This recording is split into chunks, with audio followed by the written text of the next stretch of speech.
Body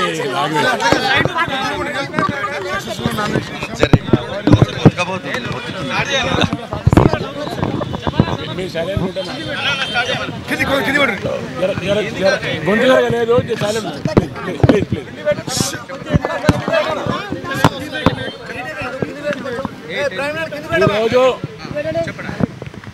ఈరోజు Bharatiya Janata party అభ్యర్థిగా nomination వేయడం జరిగింది.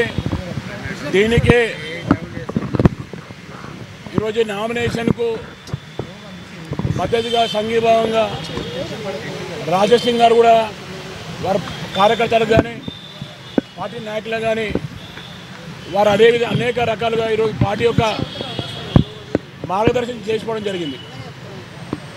గత 16 సంవత్సరాల నుంచి ఎలిమినేట్ నియోజకవర్గంలో ప్రతి ఇల్లు తిరిగిన, ప్రతి సమస్య నుంచి అన్వేషించిన, ప్రతి సమస్య మీద పోరాడిన, విద్యా వ్యవస్థ కావచ్చు, ఆరోగ్య వ్యవస్థ కావచ్చు, మౌలిక సదుపాయాలు కావచ్చు, లేకపోతే ల్యాండ్ ఆర్డర్ ప్రాబ్లం కావచ్చు, లేకపోతే పేదల పట్ల డబుల్ బెడ్రూమ్ల విషయం కానీ, రేషన్ షాపుల విషయం కానీ, పెన్షన్ల విషయం కానీ, ఈ స్థానం మీద మొత్తం కూడా ఎలిమినేట్ నియోజకవర్గంలో నేను పుట్టి పెరిగింది ఇక్కడ. నా వయసు 56 సంవత్సరాలు. దాదాపు 45 సంవత్సరాల నుంచి ప్రతి గల్లీ తిరిగిన, ప్రతి ఇల్లు తిరిగిన, ఈ ప్రాంత అభివృద్ధి కోసము గత 16 సంవత్సరాల నుంచి తాపత్రయపడతా ఉన్నాను, తపన పడతా ఉన్నాను. కేవలము వచ్చిన నాయకులు దోసుకోవడం తప్ప ఎలిమినేట్ నియోజకవర్గానికి చేసింది ఏమీ లేదు. ఈరోజు చాలా ప్రభుత్వ స్థలాలు అన్యాక్రాంతం అయిపోయినాయి. పేదల పట్ల వివక్ష చూపెడతా ఉన్నారు, పేదలకు అన్యాయం జరుగుతూ ఉన్నది. దీనిలో మార్పు తీసుకురావాలని నేను అనేక రకాలుగా ప్రయత్నాలు చేయడం జరిగింది. కానీ ఈసారి ఒక భారతీయ జనతా పార్టీ ఒక కార్యకర్తకు అవకాశం ఇవ్వాలి. ఈరోజు పేదల పట్ల ఈరోజు నియోజకవర్గంలో అన్ని వర్గాలను కలుపుకో విధంగా ఈరోజు ముందు తీసుకుపోతా ఉన్నాడు. ప్రజలు ఉన్నాడు, ప్రజలున్న వ్యక్తికి అవకాశం ఇవ్వాలని ఈరోజు అధిష్టానము నాకు ఒక అవకాశం ఇచ్చి అభ్యర్థిగా ఖచ్చితంగా నేను పార్టీ పరిస్థితితో పాటు ప్రతి కార్యకర్త కూడా కాపాడే విధంగా, కార్యకర్తలు కూడా చాలామంది ఈరోజు నామినేషన్ అని నేను ఎవరికి ఫోన్ చేయలే, కేవలము సోషల్ మీడియా ద్వారా మెసేజ్ పెట్టిన భారతీయ జనతా పార్టీ అభ్యర్థిగా మీ కార్యకర్తగా నేను ఈరోజు అప్లికేషన్ వేయబోతా ఉన్నాను, నామినేషన్ వేయబోతా ఉన్నాను. మీరందరూ కూడా ఆశీర్వదించాలని వస్తే వేలాది మంది తండోపతండాలుగా కాలనీ పెద్దలు, సానుభూతి పరులు, ముఖ్యంగా భారతీయ జనతా పార్టీ కార్యకర్తలు కానీ, నాయకులు కానీ, కార్పొరేటర్లు కానీ అందరూ స్వచ్ఛందంగా వందలాది మంది కాదు వేలాది మంది తరలి వచ్చి ఈరోజు నా సంఘీభావంగా మేమందరం ఉన్నాము. భారతీయ జనతా పార్టీ గెలిపించుకుందాం. భారతీయ జనతా పార్టీ గెలిచినట్టు, కార్యకర్తలు గెలిచినట్టు, ఈ నియోజకవర్గం స్థానికులు గెలిచినట్టుగా ఈరోజు భావిస్తూ ఉన్నాడు. కాబట్టి అందరి ఆశీర్వాదంతో, అందరి యొక్క ఏదైతే ఆలోచనతో రాబోయే కాలంలో దశల వారీగా అభివృద్ధి చేస్తాం. ఖచ్చితంగా కార్యకర్తలు కానీ ప్రజల ఆశీర్వాదం పూర్తిగా ఉందని ఈరోజు నాకు సంపూర్ణమైన విశ్వాసం వచ్చింది. నేను ఇంతవరకు నేను ఎక్స్పెక్ట్ చేయలేదు. ఇంత జనాలు ఈరోజు నన్ను ఆశీర్వదానికి, నన్ను ఇంత గుండెల్లో నా మీద ప్రేమ పెట్టుకున్నారు, నన్ను ఇంతగా వీళ్ళు ప్రేమిస్తున్నారు అనే విషయాన్ని నాకు ఇప్పుడు అర్థమైంది.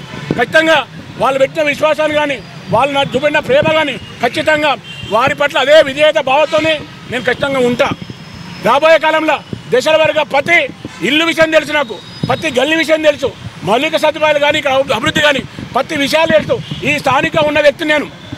గత 45 సంవత్సరాలుగా నేను ఇక్కడే తిరుగుతా ఉన్నాను. ఇక్కడనే పుట్టే, ఇక్కడనే పెరుగుతా, రేపు పొద్దున ఇక్కడే చనిపోతా. కాబట్టి నేను ఈ ప్రాంత అభివృద్ధిని ఆకాంక్షించే వ్యక్తిని. కాబట్టి ప్రజలు కూడా నేను అప్పీల్ చేస్తా ఉన్నాను, నిలిపిన ప్రజలు పేరున మీరు భారతీయ జనతా పార్టీకి అభ్యర్థిగా సామారంగారెడ్డి గారికి ఒక్కసారి అవకాశం ఇవ్వండి. నియోజకవర్గం మొత్తం కూడా నేను అభివృద్ధి చేసి చూపెడతా, మార్పు తీసుకొని చూపెడతా. ఒక కార్యకర్తకు అవకాశం వస్తే కార్యకర్తల మీద పనిచేస్తూ ఉన్నారు, ప్రజల మీద పనిచేస్తూ ఉన్నారు. ప్రజల మనిషిగా మీ ముందు పనిచేయడం కోసం ఒక్కసారి అవకాశం ఇవ్వమని పేరున నియోజకవర్గ ఓటర్ మహాశయులకు అందరూ కూడా పేరు విజ్ఞప్తి చేస్తూ ఉన్నాం.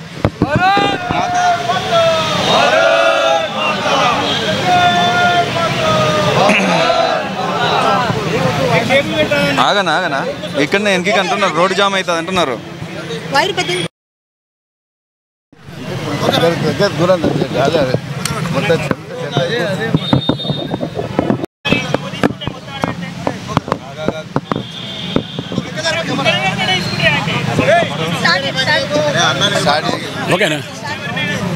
ఓకేనా ఈరోజు జాతీయ నాయకత్వం యొక్క ఆశీర్వాదంతో, రాష్ట్ర పార్టీ యొక్క నాయకుల ఆశీర్వాదంతో ఈరోజు ఎలిమినేట్ నియోజకవర్గంలో అభ్యర్థిగా ప్రకటించడము, నాకు బీఫామ్ ఇవ్వడము, ఈరోజు నామినేషన్ బీఫామ్తో కూడా నామినేషన్ కూడా ఈరోజు సబ్మిట్ చేశాను. ప్రజల ఆశీర్వాదం ఉన్నది. ఈరోజు నామినేషన్ దాఖలు చేస్తూ ఉన్నాం మీరు అని చెప్పేసి ఒక మెసేజ్ పెడితే ప్రజలందరూ తండోపతండాలుగా వేలాదిగా కార్యకర్తలు, కాలనీ పెద్దలు కానీ, శ్రేయోభిలాషులు కానీ, భారతీయ జనతా పార్టీ అనుబంధంగా ఉన్న ఎవరైతే వాళ్ళు ఎప్పటికప్పుడు సానుభూతి పనులు వాళ్ళందరూ కూడా ముందుకు వచ్చేసి మిమ్మల్ని ఆశీర్వదిస్తూ ఉన్నాము. ఖచ్చితంగా భారతీయ జనతా పార్టీ ఇక్కడ గెలిపించుకోవాల్సిన అవసరం ఉన్నది. ఇక్కడ భారతీయ జనతా పార్టీతోనే సాధ్యమవుతుంది ఈ నియోజక అభివృద్ధి కోసమని గత 16 సంవత్సరాల నుంచి ఈ నియోజకవర్గంలో అభివృద్ధి కోసము మార్పు తీసుకురావాలని చెప్పేసి ప్రయత్నం చేస్తూ ఉన్నాడు. ఆయనను మనం ఆశీర్వదిద్దామని చెప్పేసి వాళ్ళందరూ కూడా నేను ప్రజల మనిషిగా వాళ్ళు గుర్తించినారు. కాబట్టి ఈరోజు అందరూ వేల మంది తరలి వచ్చారు. వారికి పేరున ధన్యవాదాలు తెలియజేస్తూ ఉన్నాను. ఖచ్చితంగా రాబోయే కాలంలో ఖచ్చితంగా మేము సమస్యలు ఏ విధంగా సమస్యలు పూర్తిగా క్షుణ్ణంగా అధ్యయనం చేసినాం కాబట్టి అన్నిటి మీద అవగాహన ఉంది కాబట్టి ఖచ్చితంగా వాటి మీద ఒక మేనిఫెస్టో దశల వారీగా ఏ విధంగా అభివృద్ధి చేస్తామో ఖచ్చితంగా ఆ విధంగా మేము ముందుకు పోతాం. ఆ విధంగా ఏ కార్యక్రమం తీసుకున్నా కానీ ఎలక్షన్ ప్రచారంలో పోతూ ఉంటే తండోపతండాలుగా వాళ్ళు వచ్చి ఆశీర్వదిస్తూ ఉన్నారు. వాళ్ళు వచ్చి మమ్మల్ని ఖచ్చితంగా బిడ్డ మేము గెలిపిస్తాము, మీరు అందరూ కూడా అభివృద్ధి చేయండి. ఈరోజు కార్పొరేట్లు ఏ విధంగా ప్రజాక్షేత్రాన్ని అభివృద్ధి చేస్తూ ఉన్నారు, అదేవిధంగా కార్పొరేట్లకు ఇబ్బంది పెడతా ఉన్నారు ఎమ్మెల్యే గారు కానీ, ఈ స్థానిక ప్రభుత్వం కానీ, ఇప్పుడున్న ప్రభుత్వం కానీ ఇబ్బంది పెడతారు. కాబట్టి వారు మీరు వస్తే ఇద్దరైతే జోడేట్లు లెక్క అభివృద్ధి చేయడానికి అవకాశం ఉంటుంది, మేము గెలిపిస్తామని ప్రజలు కూడా ముందుకు సాధిస్తారు. కాబట్టి ఖచ్చితంగా నియోజకవర్గం అంతా కూడా అన్ని విధాల పూర్తిగా అవగాహన వ్యక్తిగా ఒక స్థానికుడిగా నా ప్రాంత అభివృద్ధి కావాలి, నా ప్రాంత అభివృద్ధి అయితే నేను అభివృద్ధి అయితే నా ప్రాంతం అంతా కూడా నా కుటుంబం లాంటిది. నా కుటుంబం అభివృద్ధి కోసము నిరంతరం తప్పించిన 6 సంవత్సరాల నుంచి ఇప్పుడు భారతీయ జనతా పార్టీ అవకాశం వచ్చింది. ఖచ్చితంగా ప్రజలు కార్యకర్తలు గెలిపించబోతారు. కాబట్టి పేరున భారతీయ జనతా పార్టీ కార్యకర్తలు కానీ అదేవిధంగా నియోజక ప్రజలకు పేరు ధన్యవాదాలు తెలియజేసుకుంటూ ఖచ్చితంగా మీ అభిప్రాయం మేరకు మీ సమస్యల మీద ఖచ్చితంగా మీకోసం పనిచేసే విధంగా నేను కార్యాచరణ చేసి ముందుకు పోతానని ఈ సందర్భంగా తెలియజేస్తా ఉన్నాను.